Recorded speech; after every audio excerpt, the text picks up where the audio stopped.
think a re-up is in order. What do you think, Titano?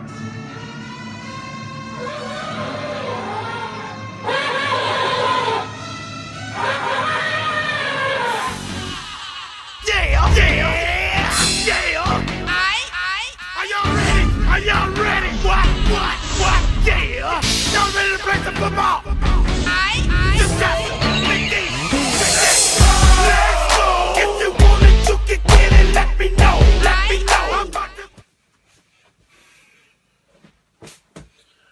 What's going on, people? LP2000 right back at you with another figure review from the Monster Island Man Cave. And you know what? I'm doing a re-up.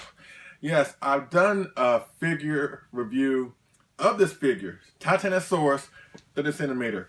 I've done it once before, but you know what? I figured I'll do it again because I did it early when I started my channel. So the quality, the picture quality is not really that good.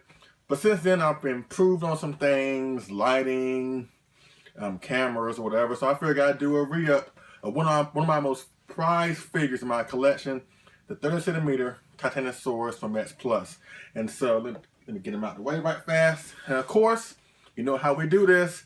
This is the box with the colorful artwork on the front. Probably my most favorite artwork, to be honest with you, because I love Titanosaurus, and then my favorite color is red. So do the math on that. But yes, beautiful box. Picture of Titanosaurus on the front.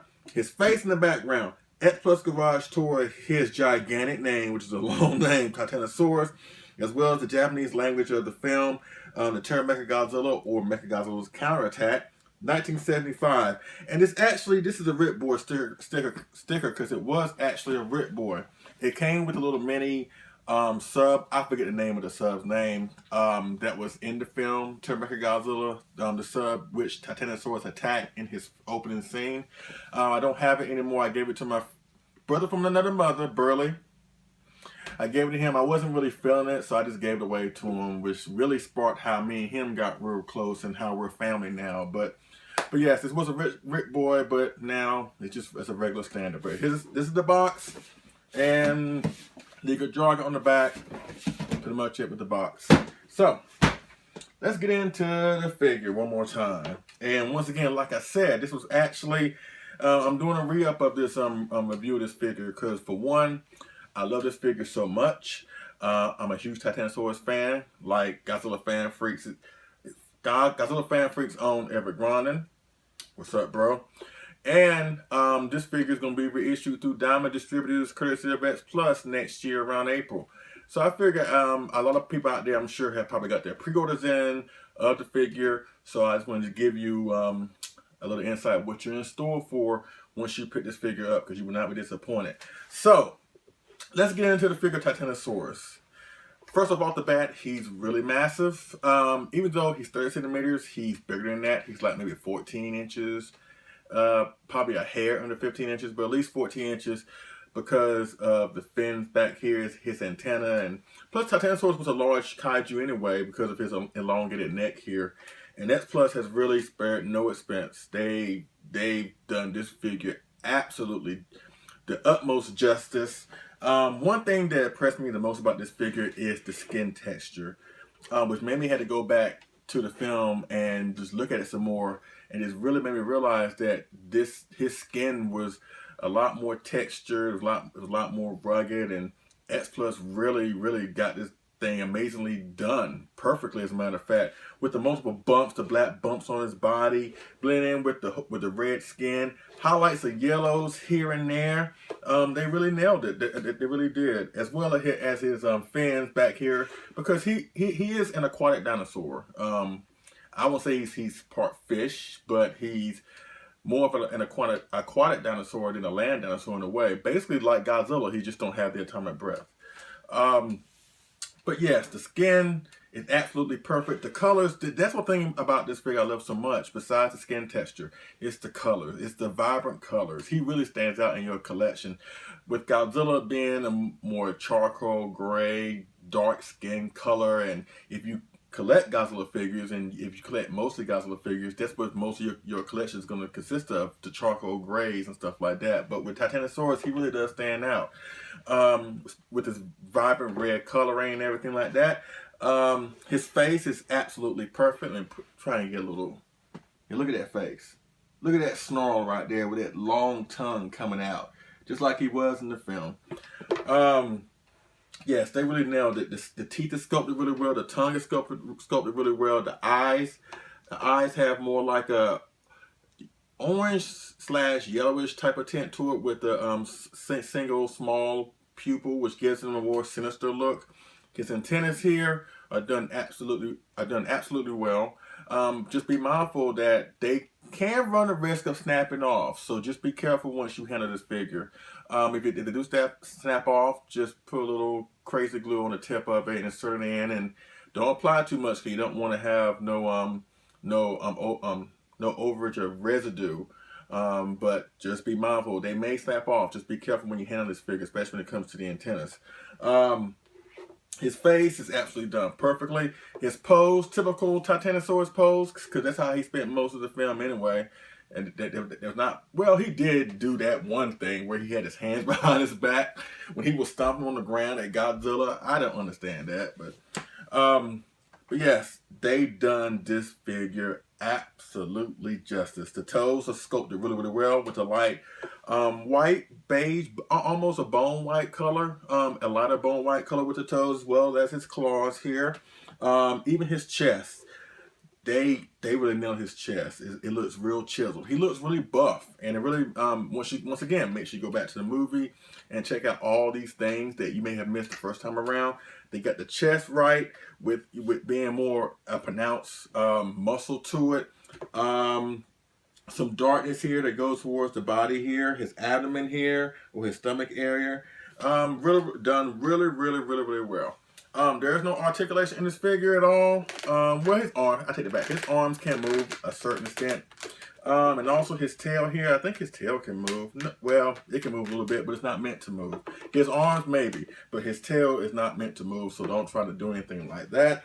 His tail, let's go to his tail, where he causes windstorms. That's one thing about the film that I kind of laugh at, to be honest with you, because Titanosaurus being one of the normal monsters, and normal I mean that around this time during the 70s, where Godzilla was facing more complicated monsters, I should say, you know, from shape-shifting acidic pollution monsters, or cyborg space chickens with buzzsaws in their bellies, or a gigantic beetle monster that can shoot a lightning bolt from his head and throw out napalm bombs from his mouth.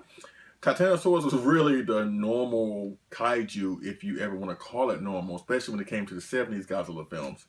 And he had no special powers. But then again, when he does do his power, only power he has is just him can cause windstorms like go whoosh, whoosh, whoosh, whoosh. And when he did that, it's like it was kind of a build up the way he did it. And anybody who saw the film know what I'm talking about. He was stretching his arms out like he was like doing like a Mortal Kombat pose. Then he did this, and then he like did that thing like Cesaro from WWE does, like he does that. And then I was thinking like, okay, he's gonna do something really special. Like, what is he gonna do? Lightning bolts, gravity beams. What is he gonna do?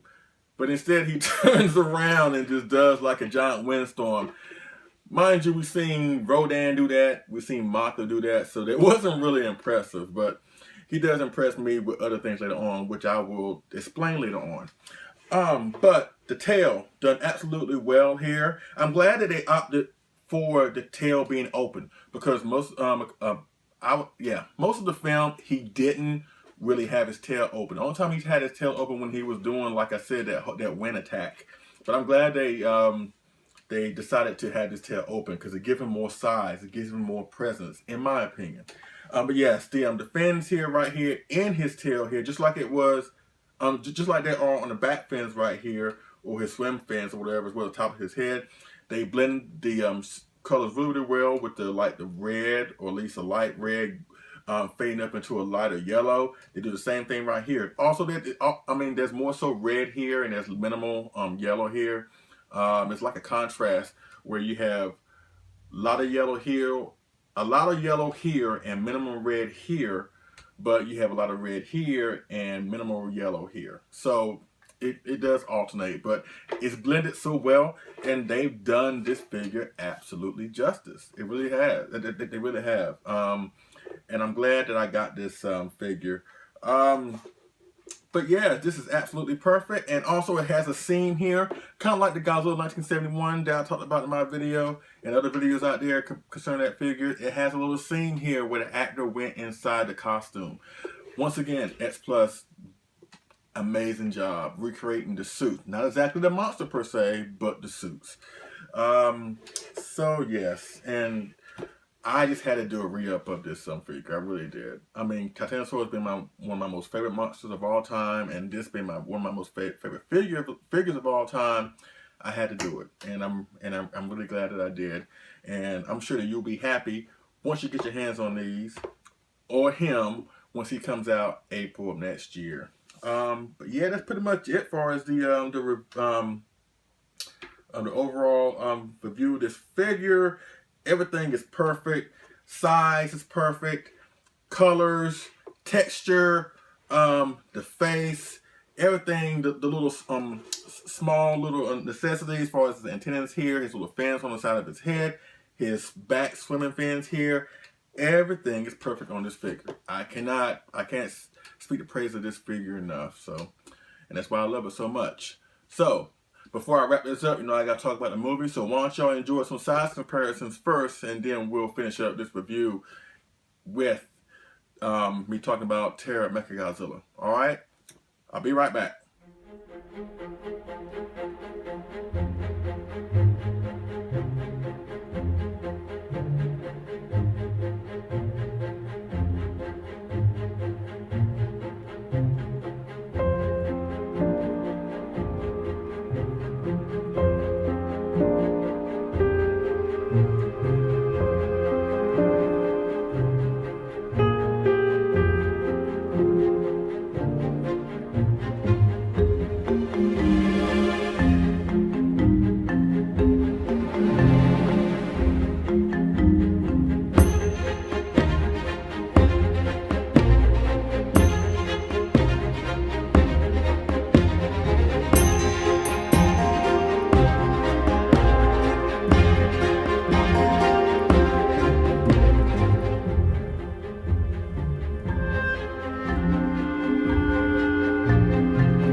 Okay, folks, I hope you enjoyed the size comparisons. Now, let's finish up this review and let's talk about the film, Terror of Mechagodzilla. Once again, I gotta give a shout out to Eric Gronder, Godzilla Fan Freaks. This is by far his #1 Godzilla film, his most favorite Godzilla film, because of Titanosaurus, and I can understand why. So, Terror Mechagodzilla, by far probably one of the best Godzilla films out there. I really do love the film. My only gripes with the film is the fact that they kind of extended the story, With this film being a direct sequel to the previous film, Godzilla vs. Mechagodzilla 1974, in that film, they had a perfect synergy of a good story blended with a good quantity of monster action. In Terror Mechagodzilla, you get a long, complicated story. But they make up for it at the end when they jam-pack all of the monster action towards the very end. I kind of feel that Godzilla 2014 kind of followed that same formula in a way. I don't think it was intentional, but if you think about it, both films are kind of like, in a way similar in a very eerie way. Think about it. Godzilla in 2014, just like this Godzilla in 1975 film, faced two monsters at the same time.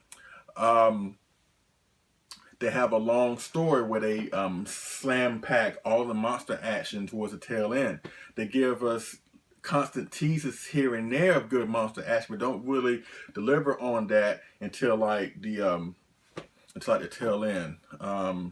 So yes, it's really interesting how those films in a way kind of mirror each other.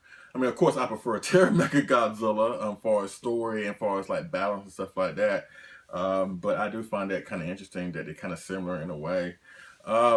And like I said, with Titanosaurus, he was the selling point in the film for me. He was the breakout star.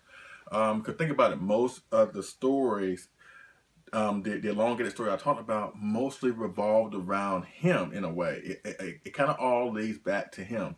Now, of course, the story of Terror Mechagodzilla, which is kind of a misleading title if you really think about it, because Mechagodzilla is not really, he's in it, but he's not really the show stealer in the final battle or anything like that. Titanosaurus is the one that does most of the fighting. He's the one that commands most of the presence in the screen when they're opposing Godzilla.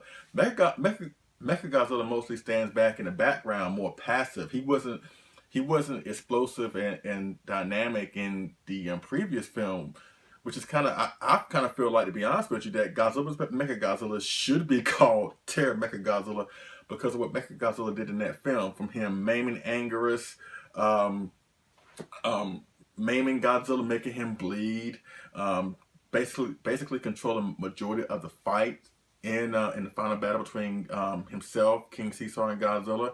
So in a way, to think about it, that film should be aptly titled Terror Mechagodzilla than this film, because Mechagodzilla didn't really have his presence as he did in the previous film.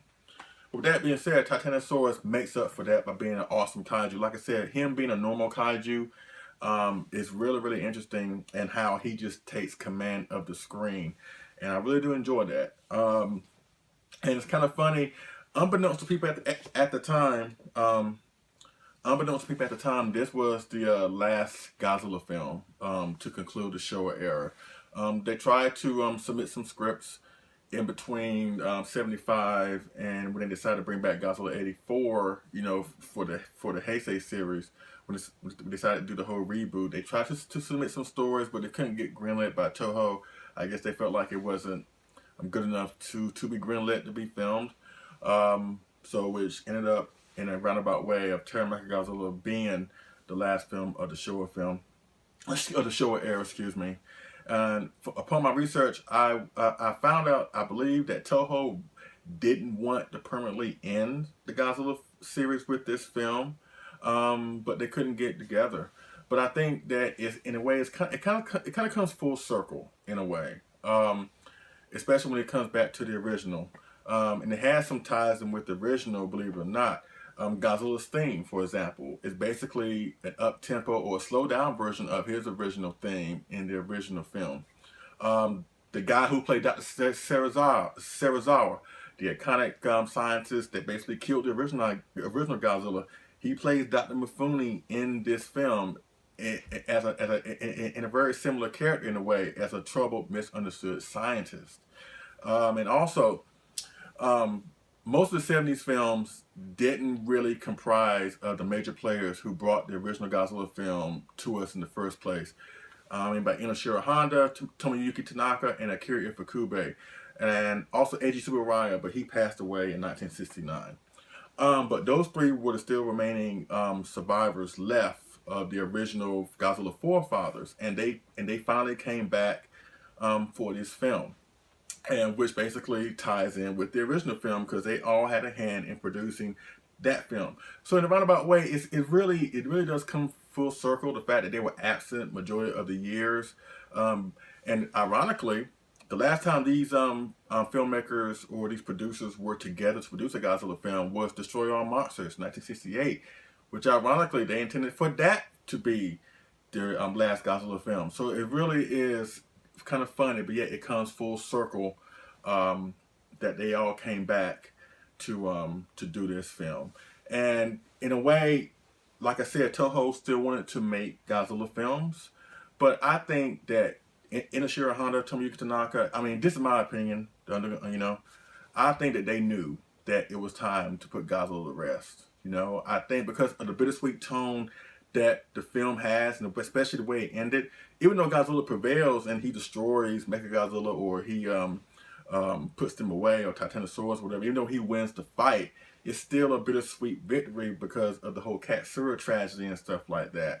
And maybe that's how they really felt, the filmmakers, maybe that's how they felt about the Godzilla series as a whole. Maybe it was just they didn't want to do it, but it was time, especially during that time where the film industry took a massive hit with the Ultraman series and basically TV being the most popular medium of entertainment for Japanese fans. The film industry took a hit, as well as the Godzilla series. So maybe combined with those elements, maybe they was like, you know what, maybe it's time. And you know what better way for Godzilla to go out, which basically is a culmination of the Showa series as a whole. Godzilla being the quintessential ultimate good guy, fighting against overwhelming odds against an alien invasion, with basically one of the creatures being basically a copy of himself. It's basically all of the everything that Showa fans that love about the Showa series culminates in this film, and I think it's a perfect way to end the Godzilla film, even though that may not be in their intentions, but I believe that maybe they knew. I mean, they knew. I mean, they had to, you know. I mean, but I have to say, even though I have certain gripes with this film, I still feel this is a great way for Godzilla to go out on top in the blaze of glory, and the rest is history. So that's my take on Terra Mecha Godzilla. And like I said, my main selling point for me is Titanosaurus. Love this kaiju, and I especially love this figure, and which leads me to the availability of this figure. Now, the Red Boy, or the standard of the original Japanese release, he was kind of hard to find up until they made the announcement of Diamond reissuing Titanosaurus. But now you may see him more often, because folks out there may or may not, but then again, you may see him pop up more, because folks may try to sell their originals just to get some money, and then once the new one comes out, the cheaper one comes out, then they'll be able to get their hands on that or whatever. So you may see him pop up more. If not, just wait until he comes out April next year, or maybe early May of next year. If you haven't got your pre-orders in, and maybe you can get your hands on one. But if you can't wait up until then, maybe you can get your hands on one before then. I don't suggest you spend no more than maybe $3, at the most $400 for him, because he's really that worth the purchase. He's really that worth the price. But don't go overboard. Don't spend what I've seen this guy go for, like $800, $900, $1,000. No. You might as well just sit there and wait for the reissue to come out. But if it's worth it to you, and you love Titanosaurus that much, you love the figure that much, then yeah, I would say pay $300, $350 for it, because that's how he was when he originally came out anyway, so you're not going to lose anything there. But if not, just wait until he comes out for a reissue next year. Alright, but that basically concludes my review of, or re-up I should say, of the 30cm Titanosaurus from the classic, awesome, iconic film that closed out the Godzilla Showa series, Terra Mecha Godzilla. Check out the Facebook groups I'm about to mention: Toho Kaiju Union, the Experts Collectors Facebook group, the Godzilla Collectors Facebook group, Sci-Fi Labyrinth, and the Kaiju Brotherhood. And if you have any questions, holler at me down in the comments section, or hit me up on Facebook, Mark Calloway, and we go from there. And if anybody out there has any more requests or anything that you would like me to do or like me to talk about, please holler at me. I'm not that hard to find, and I will do what I can to get back with you as soon as I can. Alright? I thank y'all for watching. I appreciate it, and I will see y'all again on the next figure and movie review. Alright? Y'all take it easy.